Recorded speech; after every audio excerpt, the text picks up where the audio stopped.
Konnichiwa, mina! Sejam bem-vindos ao canal Poder Otaku. Eu sou o Lucas, está começando mais um vídeo aqui hoje, galera. E hoje eu vou estar falando sobre Pokémon Brilliant Diamond e Shiny Pearl, os remakes de Sinnoh, cara. Vou estar falando sobre esses jogos aqui, né? Mais especificamente do Brilliant Diamond que eu tô jogando. E cara, eu já vou adiantar pra vocês que eu tô curtindo muito o jogo. A minha experiência com o jogo tá sendo bem bacana, eu tô achando o jogo bem legalzinho, entendeu? Tá me divertindo muito.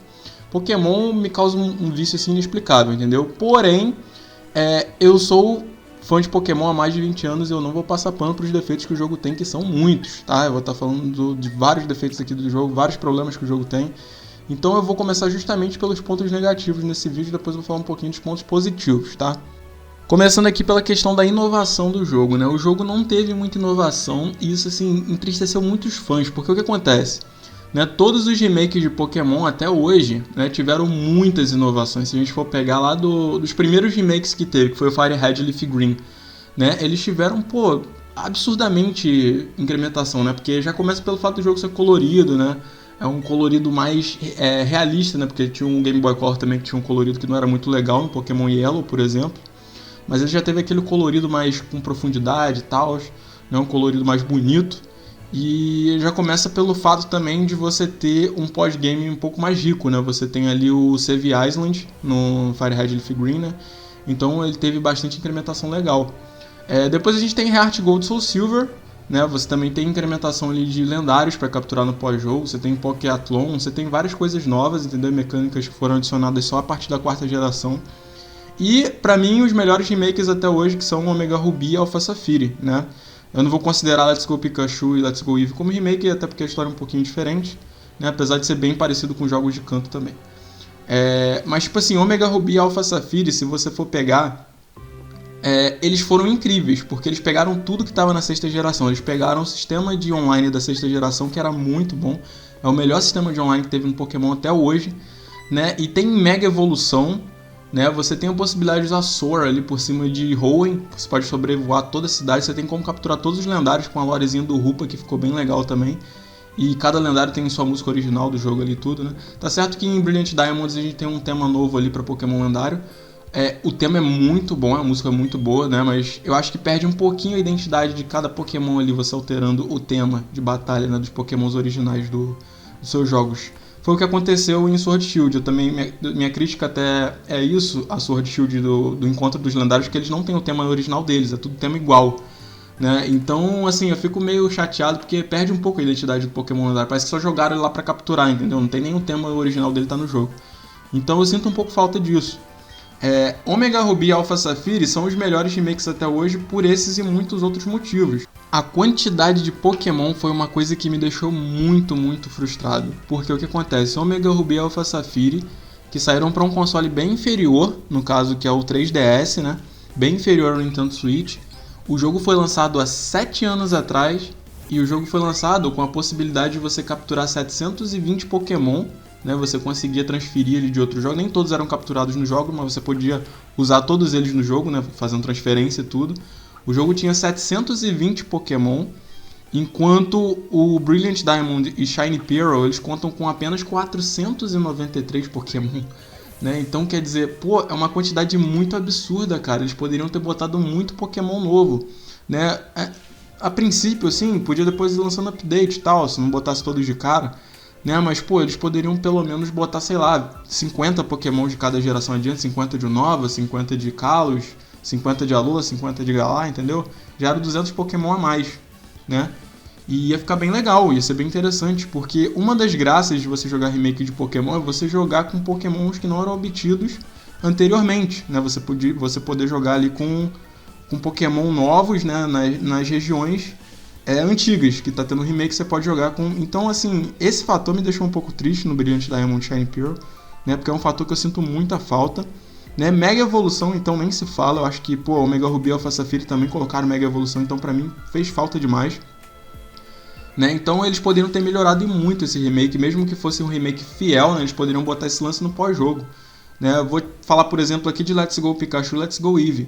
Tá certo que o Let's Go Pikachu e Eevee tem umas mecânicas de batalha que não me deixaram muito satisfeito, né? Porque ele tem uma regressão ali, ele tem uma simplicidade do sistema de batalha, né? Você tem um lance de Pokémon não segurar item, então tudo isso faz um pouco de falta, né? Sistema de breeding que não tem. Então, tudo isso faz um pouco de falta no Let's Go Pikachu Eevee, só que, pô, o jogo é muito legal porque você joga em canto e você pode usar Mega Evolução, você pode pegar as Alola Forms, então mesmo que tenha só 150 Pokémon, você tem Mega Evolução e Alola Form, que já são duas coisas incríveis. Você pode trocar, tipo lá, seu Executor por um Executor de Alola, entendeu? No meio do jogo, jogar com o Executor de Alola num jogo de canto.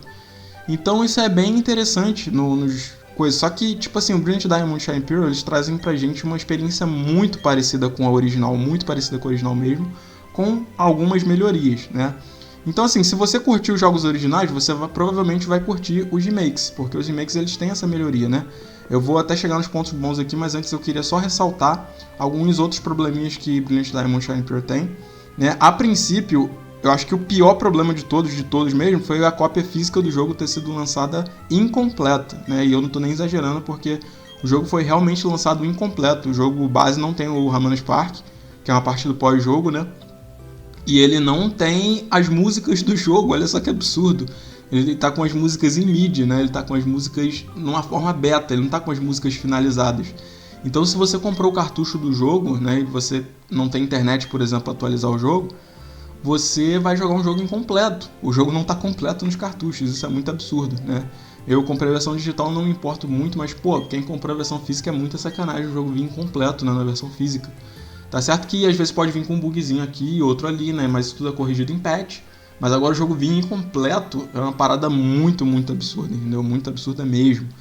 E assim, outra crítica é que ainda tem muitos glitches no jogo, né? Tem como você ficar agarrado em parte tipo o ginásio do Snow Point, né? Que também é uma parada meio bizarra, que eles têm que consertar o mais rápido possível. Muitos outros glitches. E assim, a minha principal crítica ao sistema de gameplay do jogo é a questão de Pokémon seguir. Eu acho que isso não deveria ter sido implementado nesse jogo. Por quê? Porque isso foi implementado de uma maneira muito pobre nesse jogo. Eu deixei meu Pokémon seguindo por alguns minutos e eu simplesmente desisti da mecânica. Eu botei alguns diferentes, mas eu falei, cara, isso não funciona nesse jogo. É horrível, entendeu? Você joga, você anda, seu Pokémon demora pra te seguir, ele fica agarrado em pedra, fica dando bug, às vezes ele te bloqueia a passagem. Então, cara, a mecânica de seguir não funciona, entendeu? Simplesmente não funciona nesse jogo. Então é isso, cara. Essas eram as críticas que eu queria estar fazendo sobre o jogo. Ele tem muitos problemas mesmo. Parece que foi um jogo rushado. Foi feito às pressas para poder ficar pronto o mais rápido possível, né? Só para não deixar os fãs sem remake. Só que eu acho que isso não é uma boa coisa para Pokémon, ainda mais uma franquia tão grande quanto Pokémon. Né? Agora eu vou falar dos pontos positivos, que sim, o jogo também tem pontos positivos. Como eu falei para vocês, eu me diverti muito jogando. Né? A experiência com o game está sendo muito boa mesmo. É um jogo que tá me causando muita diversão porque é jogo da quarta geração e, tipo assim, Sinnoh é a minha região favorita.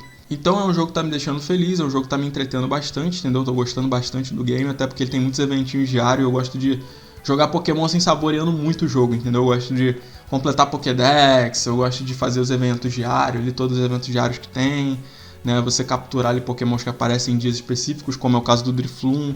Então, assim, eu tô gostando bastante da experiência do jogo, tá uma experiência boa. E assim, uma das melhores coisas que eu acho que implementaram no game foi o Underground, né? O Underground ele já tinha no clássico, mas ele não era da forma que ele tá nos remakes. Nos remakes você tem um Underground totalmente reformado, cara, um Underground totalmente novo ali, né? Você consegue acessar tipo Wild Areas, igual era em Sword Shield, né? Ali no subterrâneo, que é, fenomenal você encontrar Pokémon diferentes que não são encontrados em Sinnoh ali, só que é aquilo, só tem Pokémon até o que tinha na quarta geração, então você só consegue encontrar Pokémon de Hoenn, de Johto e de Kanto, tá? Não tem Pokémon de Unova, você não vai encontrar Pokémon de Alola, de Galar, nem de Kalos. Então, é só Pokémon de Sinnoh pra trás. Mas ainda assim é bem interessante, né? Você ter essas mini Wild Areas, né? Que você pode capturar esses Pokémons e você pode conseguir TMs também, que é outro ponto que eu queria chegar que é positivo. Apesar de eu gostar mais da forma como usaram os TMs e os TRs em Pokémon Sword Shield, né, o Brilliant Diamond Shining Pearls, eles também tratam muito bem a forma como os TMs funcionam. A primeira vez que eu vi a notícia dizendo que TMs não eram mais infinitos nesse jogo, eu fiquei muito triste, porque eu falei assim, cara, não é possível que estão tirando uma parada tão básica, que foi implementada lá na quinta geração, lá atrás, né, vão tirar nesses jogos novos. Então eu fiquei muito triste quando eu recebi essa notícia. Só que em game, né, você jogando, você sente que essa mecânica ficou bem atrelada ao lance do Underground. Porque você precisa ir no Underground para poder conseguir mais TMs, né? Você precisa quebrar as paradas, as paredes lá para conseguir pedras e tal, para trocar por outros TMs. Então é uma parada que funciona, porque TM é uma parada muito boa no jogo. entendeu? Então eles tornaram um pouquinho mais difícil de você conseguir esses TMs, né? E isso torna tudo mais interessante. É uma mecânica que fluiu bem, entendeu? Limitar os TMs, por exemplo, se os remakes fossem mais completos, tivessem Mega Evolução, né, tivessem, por exemplo, Alola Forms, né, Pokémons mais recentes, o fato de você limitar TMs não seria uma coisa ruim, entendeu? Porque funcionaria bem com esse esquema de Underground, igual eu falei, é uma mecânica que flui bem com o jogo, entendeu? Assim como a mecânica de remover os HMs, porque isso é maravilhoso, você pode montar o time que você quiser, né? Nos clássicos você não poderia montar o time que você quisesse porque você está restrito a HMs, entendeu? Então você obrigatoriamente, por exemplo, tem que ter um Pokémon voador para usar The Fog Fly, né? Ou você tem que ter, por exemplo, um Bibarão na sua equipe para usar todos os outros HMs, né? Então os HMs eles tinham muita restrição de equipe, né? E principalmente na quarta geração os HMs levavam 33% dos movimentos dos seus Pokémons, cara, um terço praticamente dos movimentos dos seus Pokémons. E isso é muito absurdo mesmo, porque é muita coisa, entendeu? Você tinha que tirar movimentos bons para ensinar um Cut, um Rock Smash da vida. Então, assim, isso melhorou muito, entendeu? Isso daí é uma coisa que, pô, fenomenal, entendeu? O fato de tirarem HM pra mim melhorou muito a possibilidade de você montar times, né? Você escolher o seu time mais a fundo, jogar com os Pokémon que você realmente ama e não ficar restrito a Pokémons que precisam aprender HM. Então, assim, era isso que eu queria estar falando pra vocês hoje, né? Os games são legais, né? Os gráficos chibis não são um problema no final das contas. É claro que eu gostaria de ver um gráfico mais completão, mais bonitão, né? No começo eu achei os gráficos chibis muito feios, principalmente no primeiro trailer, eu achei horrível. Eu olhei aquilo e falei, não é possível, cara, não é possível. Mas agora eu não acho que seja um problema e o jogo melhorou até graficamente, né? Não é um gráfico fenomenal, entendeu? Por exemplo, Link's Awakening é um jogo que tem um gráfico muito mais bonito que o Pokémon Brilliant Diamond Shine Pearl. Mas ainda assim, o game se propõe a fazer o que ele traz, que é ser um remake fiel aos jogos da quarta geração. Né, no mais é isso, cara. Eu daria uma nota, assim, como fã da quarta geração, né, fã dos jogos, principalmente Platinum, cara. Eu acho que, assim, como fã da franquia no geral, né, como a maneira que o Pokémon me diverte, eu daria uma nota máxima até pra esse jogo. Mesmo tendo todos esses problemas, eu daria um 10.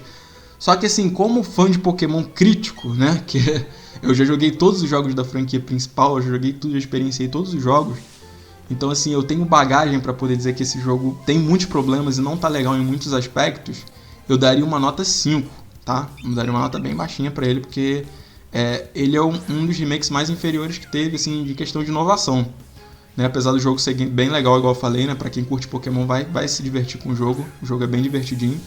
Mas eu daria uma nota 5 e assim, se a gente for fazer uma média, né, entre o paralelo do eu gostar do jogo, de eu me entreter com o jogo ao meu lado, fã de Pokémon gostar muito do jogo, que deu nota 10, e o fã crítico, né, que vê todos os problemas, todas as coisas, e todas as possibilidades do que o remake poderia ser, né, que ele poderia ser um jogo muito mais completo, muito mais bonito, ainda mais se a gente for comparar com o Omega Ruby Alpha Sapphire, eu daria um 5, então uma média ali de 7,5, entendeu? É isso, cara. A nota do jogo não tá ruim, mas também não tá boa, entendeu?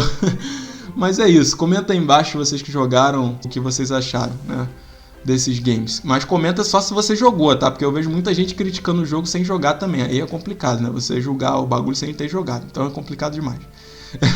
Você tem que jogar, experienciar pra poder você dar a sua opinião. Se você não jogar, você não vai ter como saber. Só por trailer não dá pra saber o que o jogo é.